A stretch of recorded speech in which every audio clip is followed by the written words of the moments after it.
This lecture is on FMECA, which stands for Failure Modes, Effects and Criticality Analysis. As you know by now, we have studied about the three techniques of maintenance, the first being periodic maintenance or the preventive maintenance, second one being the predictive maintenance or what we know as condition based maintenance, and the third one is reactive maintenance or breakdown maintenance. Now, as we had seen in the last class, we had discussed on an economic analysis that in the long run it is this predictive or condition based maintenance which is economical. But the question is, when you have a large plant like a steel plant, like a cement plant, like a shipyard, which equipment needs to be given what kind of priority in maintenance is a question everybody would be wondering. So, this FMECA is going to help us identify such critical equipment which requires more maintenance attention, and then we will see how FMECA is actually done. So, FMECA, as it says, failure modes, effect and criticality analysis. So, FMECA is a methodology to identify and analyze all potential failure modes of the various parts of the system and the effects these failures may have on the system and how to avoid the failures and mitigate the effects of these failures on the system.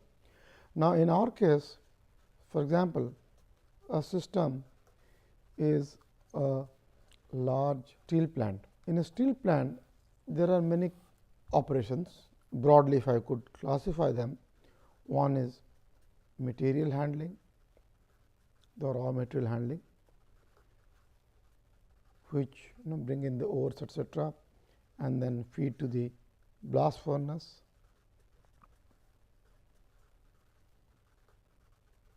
and then we have the steel making furnaces, steel making operations. Then we have the maybe the rolling operations or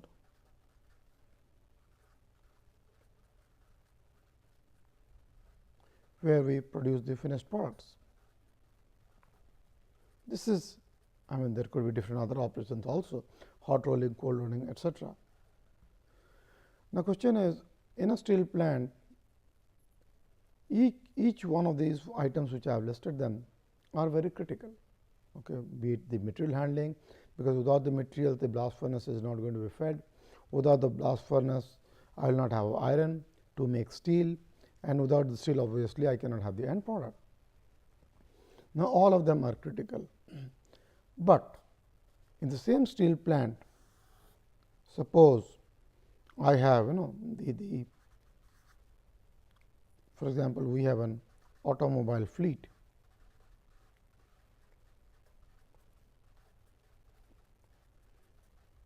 Now, should I be giving more care to the automobile fleet instead of the blast furnace? You all must be wondering. So, obviously, it is the blast furnace which needs to be given more maintenance attention as opposed to an automobile fleet, or as I was giving you an example, the canteen water cooler in the cafeteria. So, we see that there is an index of criticality in all this equipment, and this criticality is studied through a method which is being used by industrial engineers and which is known as this FMECA. So, FMECA is actually done in almost all aspects of life. FMECA somebody does when preparing for an exam, I mean which course he needs to give in more attention as opposed to maybe a person is strong in a subject. So, he need not give that much attention to that subject to pass the exams. So, if he is weak in a subject, he needs to more effort in that weak subject. So, we all in some way or the other practice FMECA in our daily life. So, FMECA can be used to decide on design alternatives with high reliability. Okay.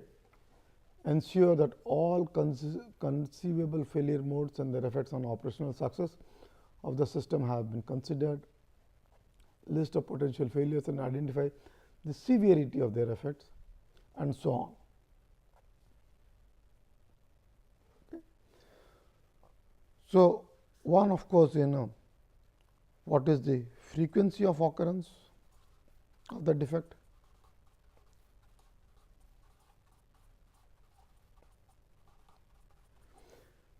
severity and detectability.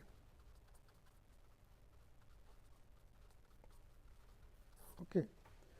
It may so happen in the steel plant, if your blast furnace is down, your steel plant is shut down. But maybe if your material handling is down, you may be having alternate routes of material handling, or material handling can be easily, some arrangements could be done to have a backup material handling system, which may not be true if your blast furnace has altogether failed. So, we all get a feel of what this criticality is, and the golden rule here is equipment which is critical requires more attention in terms of maintenance. Now, this maintenance could be because of maintenance could be CBM, and if I do not do any maintenance, which is known as the reactive maintenance.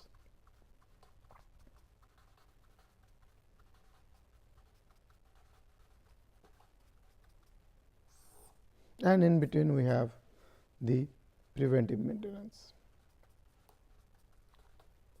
So, there is a grading of this maintenance in terms of CBM, preventive maintenance and reactive maintenance. So, if equipment is very critical, I need to always monitor it.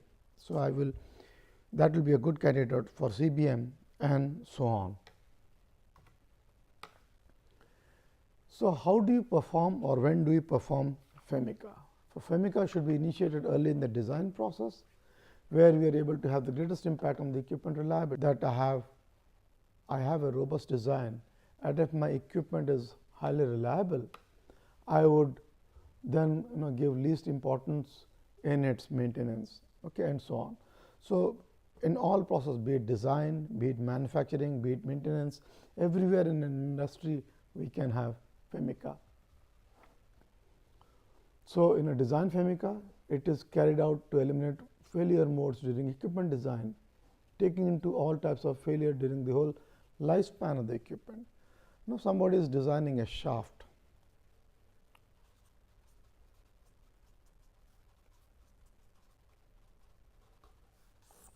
From the principles of machine design, somebody may say, well, I have designed this shaft because it is used to, it is allowed to take a certain torque, and then what is the developed torsional stress.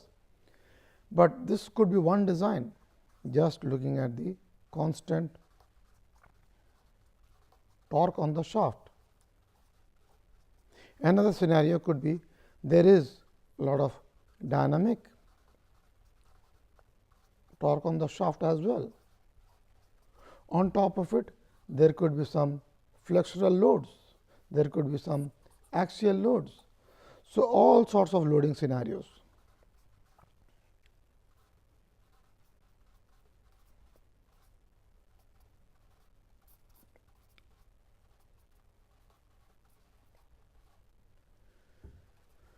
So, what happens? Somebody has done design through a constant torque, or design only considering dynamic torque, or design considering all sorts of loads, an bending load, an axial load, a torsional dynamic load.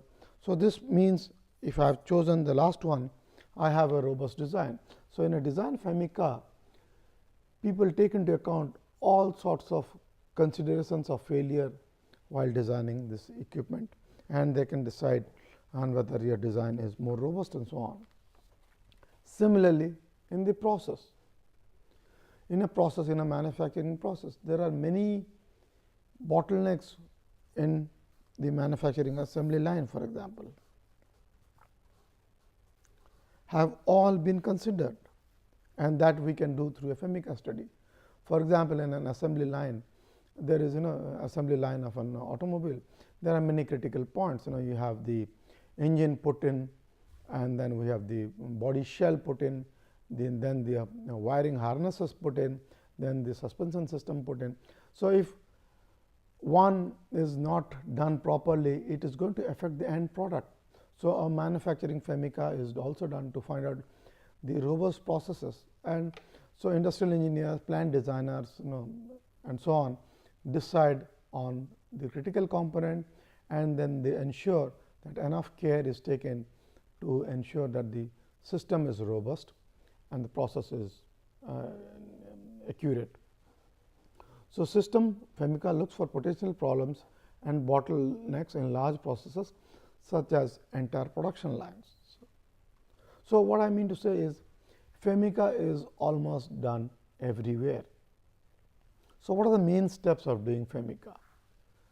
Well, one needs to break down a system into its important structures, like I gave you the example of the steel plant, wherein we had the material handling, the blast furnace, the steel melting processes, and the rolling mill. So, these are all the individual systems of a steel plant. So, we need to find out if a blast furnace is failing, what are the critical components inside the blast furnace. So, blast furnace could be a subsystem itself, and then you can have team suggesting what are the critical components, and then what kind of corrective actions need to be taken, so that this is done. So, we have to clearly define the system to be analyzed and collect available information that describes the system to be analyzed, including drawings, specifications, etc. Collect information about previous and similar designs from internal, external sources, interviews with design personnel, and so on, operational and maintenance personnel. Because sometimes a designer would have done a FMECA, but the ground reality, some feedback needs to be taken from the operators or the personnel in the shop floor regarding the equipment's reliability, how poor or how good it is doing.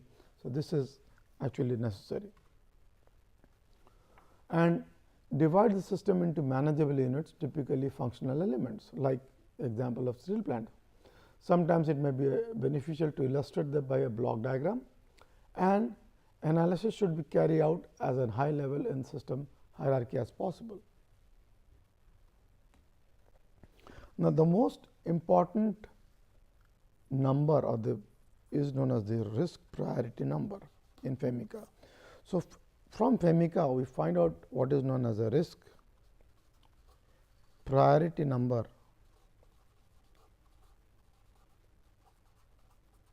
for any process which constitutes, for example, this is my process, and then it has many sub processes.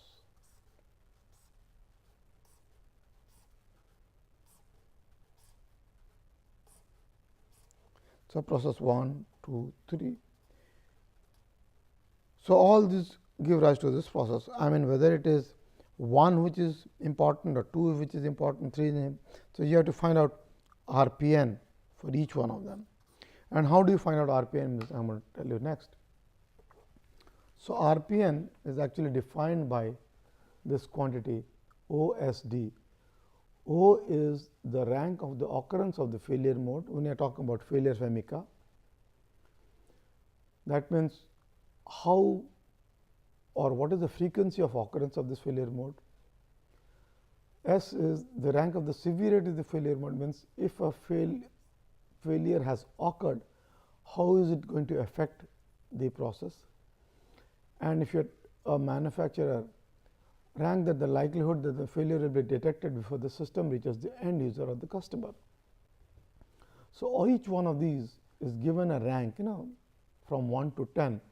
So, the highest value of RPN will be 10 times 10 times 10, that is 1000, and the smallest one is the 1. So, RPN could vary from all the way from 1 to 1000, but there is no basis of whether there is no units to this number, and there is no basis that it says that 1 RPN has given you 595 in one study, The same machine in another study has given you 695. There is no comparison and we should not compare. And because FMECA is done by a team of people with their personal opinion into account, taking into account the machine's criticality, occurrence of the defect and the likelihood that the failure will reach the customer. So, there is no clear meaning. I will explain this FMECA through an example maybe. This pen, I will talk about a jotter pen manufacturer.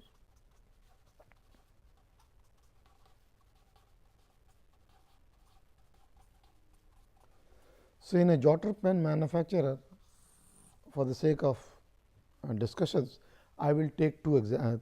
So, a jotter pen has one is the body of the pen,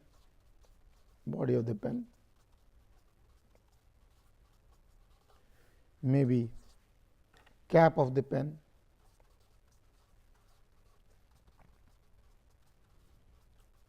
and then maybe the refill of the pen, and during the manufacturing assembly of all components.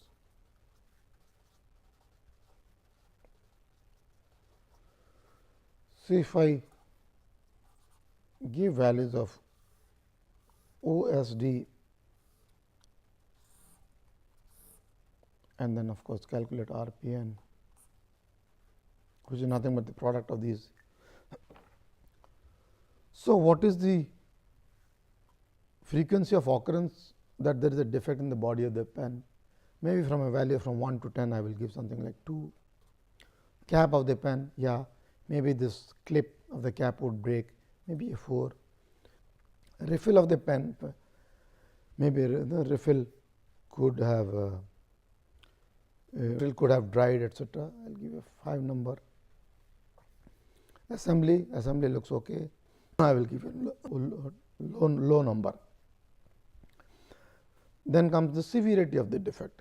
See, if the body of the pen develops a crack, but the job function that the pen is still going to write is fine. So, I will give it a low number. Cap of the pen, if it breaks, my pen is still going to write. Refill of the pen has failed. This is severe. I mean, if the refill has failed, the pen would fail. Assembly of all components, if the refill is not put properly in the pen, I will get a number 5. Now, D means the rank of the likelihood that the failure will be detected before the system reaches the end user or customer. This is, I am looking from a pen user's point of view. So, body of the pen would be very easily detected because it is from the outside. So, I will give it a low value. Cap also you can. Refill of the pen which is inside, I cannot see if there is a defect, I will give it a high value. Assembly of the all components, we can give it a low value. So, if you see, if I multiply this, this becomes 8, this becomes 8, 49, and this is 30. So, if you see, for a pen manufacturer, by this simple example, it stands out that the machine which is manufacturing the refill needs to be given more critical care, and that is what I wanted to demonstrate here, the importance of FMECA or RPN in terms of finding out the critical component in a pen. So, RPN has no clear meaning. For example, these numbers RPN has no meaning 8, 8, 360, 30, it is just a rank. Okay. And obviously, if the same exercise I gave to the entire class to do, everybody may come up with different numbers, but the conclusion would perhaps be the same, that it is yes, the refill of the pen which is the most critical component in this pen manufacturer. Okay. So, the ranks O, S and D are defined depend on the application and FMECA standard that is used, and RPN can have different meanings for each FMECA, and sharing numbers between companies and groups is very, very difficult. So, you could do FMECA for any operations for that matter. So, how do we do the review of the FMECA? So, FMECA could be decided by making worksheets, wherein in every worksheet we calculate the RPN, whether the system is acceptable or not, and to identify improvements to the system to reduce the risk. Because what am I doing? Once I know RPN, if RPN is highest, then maintenance efforts given to it. This is very intuitively when you say a patient is in ICU, okay, intensive care unit. So, the doctors or the nurse give more care to that patient because the patient is critical. So, maybe there is risk to his or her life. So, more care needs to be given rather than somebody going in a general outdoor OPD. Okay. So, the same principle FMECA is used to find it out critical machines, and then of course, if I give more maintenance efforts, perhaps maybe online monitoring through CBM, and one which has the lowest risk, perhaps I could go for reactive maintenance. So, right in the implementation of a maintenance planning program in any industry, people need to do FMECA so that they know where to put in what kind of effort for their maintenance. Well, what are the actions taken to reduce this risk? Maybe do some design changes, maybe engineer or have safety features in that, put safety devices, put warning devices, and let people have proper procedure and training to do that. So, FMECA today is used everywhere in design, in manufacturing, in production line planning, and of course, in maintenance. Okay. So, FMECA becomes part of what we today is known as the reliability centered maintenance. Through FMECA, people can find out which is the least reliable manufacturing methods, or which is the least reliable machine, and what kind of maintenance needs to be taken and corrected. So, in conclusion, this FMECA helps us understand the critical machines, and then we will see what kind of applications of FMECA is done to find out the most critical machines, and then what kind of maintenance efforts to be done. The details of FMECA can be found in my book, and of course, time to time I would be giving you certain notes at this website, and then you can either contact me for any questions or email me. Okay. And more details you will find in my book, where there is a chapter on FMECA. Thank you.